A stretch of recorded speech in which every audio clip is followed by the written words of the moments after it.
Hello guys, ang gagawin natin ngayon ay daisy flowers crochet. At ang kailangan natin guys ay yarn na green, yellow, tsaka white. Pagkatapos gunting, yung hook syempre, glue gun at tsaka mga wires. At yung unang gagawin natin guys ay yung green sa may gitna, yung sa likod. At sa unang round guys, yung gagawin natin ay magic ring at 6 single crochet.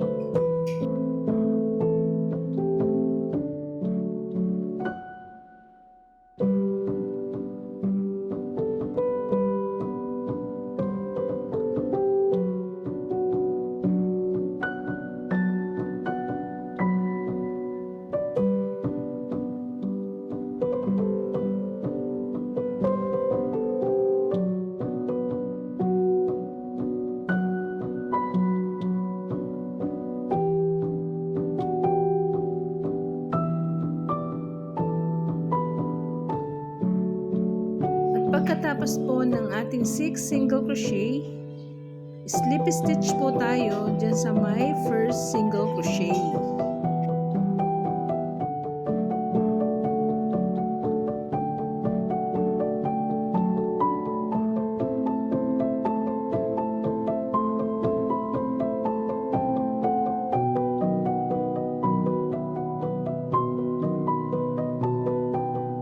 Pagkatapos, chain 1 po tayo and make 2 single crochet in every stitch. Kaya yung magiging total po natin para sa second round ay 12 single crochet.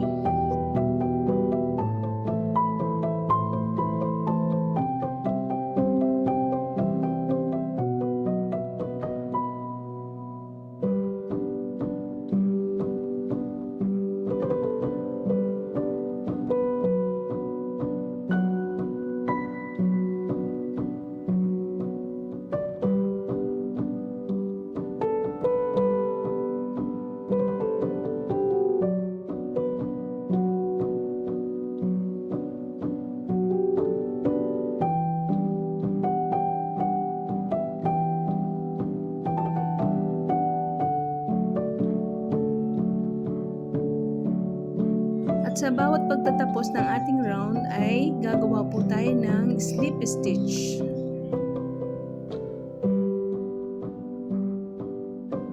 At nagsisimula naman ito sa chain 1. At sa third round ay gagawa tayo ng 1 single crochet in every stitch.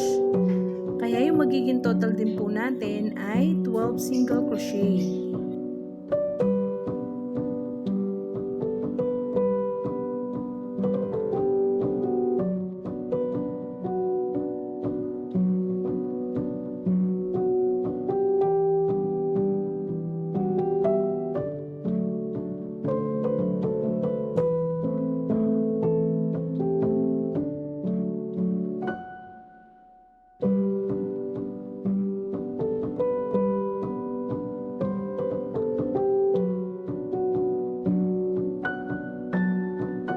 At yan guys, slip stitch na po tayo. Pagkatapos chain 1, then cut the yarn and pull the yarn. At para sa ating yellow yarn ay same process or procedure din po yung gagawin natin kamukha nung sa green yarn.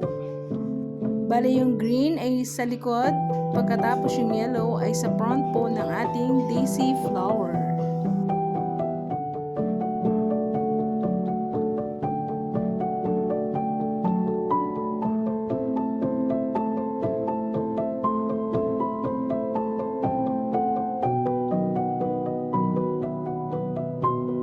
At yan guys, gagawa na tayo ng ating petals using the white yarn. At para sa unang petal po natin na gagawin, ayan, ipasok lang po natin yung ating hook doon sa first stitch, then grab the white yarn and pull over and make 8 chain para sa unang petal po natin.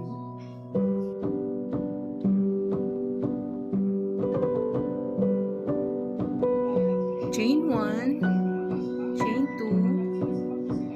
2, 3, 4, 5, 6, 7, 8 chain. Pagkatapos ng 8 chain, gagawa po tayo ng 5 double crochet. Yan. Pero yung unang gagawin nating double crochet ay magbibilang muna tayo from the hook sa 3rd chain. Doon po natin ipapasok yung unang double crochet. Yan, 2nd double crochet, pababa.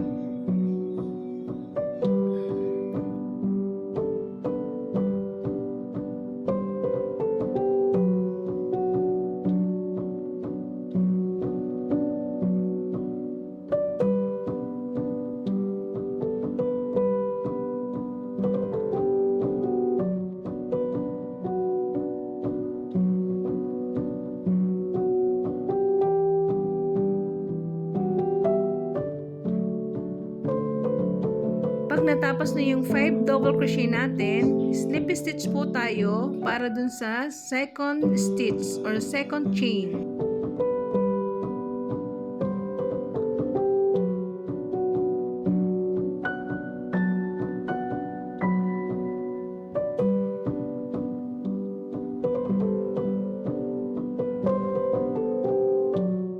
Pero dapat laging tapat po yung yellow yarn natin at saka yung green yarn.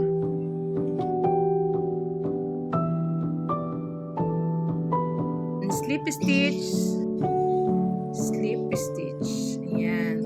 Pagkatapos, chain 7 na po tayo para sa pangalawang petal.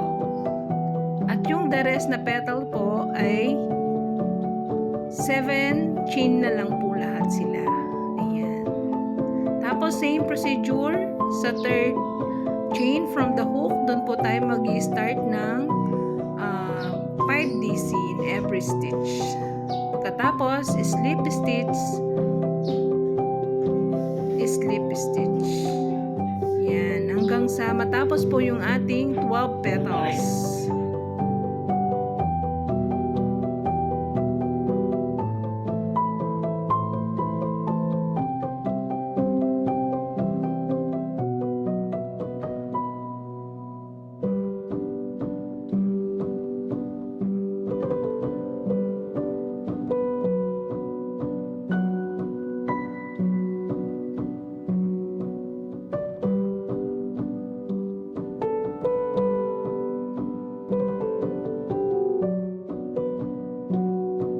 Pero bago matapos yung petals po natin ay papasok po natin yung bulak sa loob. Yan, yung sakto lang po para ayan, matigas po siya ng konti, hindi siya malambot. Yan, may laman po siya. Pagkatapos, ayan, yung sa likod na po tayo. Yan, grab the yarn lang po tayo dyan. At gagawa po tayo ng 6 slip stitch in every chain papuntang taas, upward. Pagkatapos 6 slip stitch sa downward naman po. Yan, sa bawat petals po yung ating gagawin na slip stitch hanggang sa matapos po lahat yung ating petals.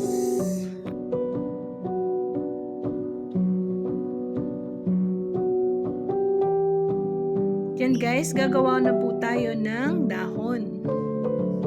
Yan, chain 10 lang po tayo para sa dahon ng ating daisy flower. Make a slip knot, then chain 10. Tapos ng chain 10, yan, ilalagay na po natin yung ating wire. Pagkatapos, yan, first stitch 1 single crochet. Pagkatapos, at para sa second stitch, 1 half double crochet. At sa mga susunod na stitch ay 1 double crochet in every stitch. Pagkatapos, sa second to the last stitch, ay gagawa tayo ulit ng half double crochet and single crochet sa dulo. Yan guys, same process sa kabilang dahon po natin. Yan.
Yan guys, tapos na po yung ating dahon at saka yung bulaklak. Maglalagay na po tayo ng pinaka-stem niya. Kukuha lang po tayo ng wire. Yan. Ipasok natin dun sa likod at igugulo po natin siya para hindi siya aalis. Ayan.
Pagkatapos, ipaikot lang po natin yung green yarn para sa stem.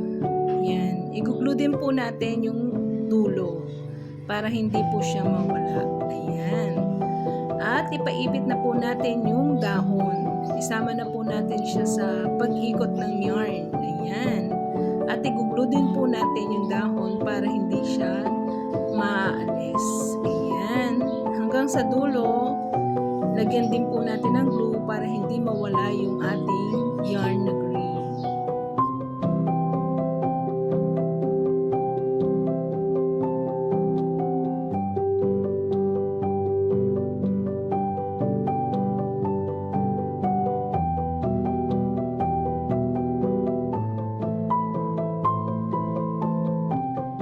At yan guys, tapos na po yung ating daisy flower crochet. Thank you for watching. Sana may natutuhan po kayo.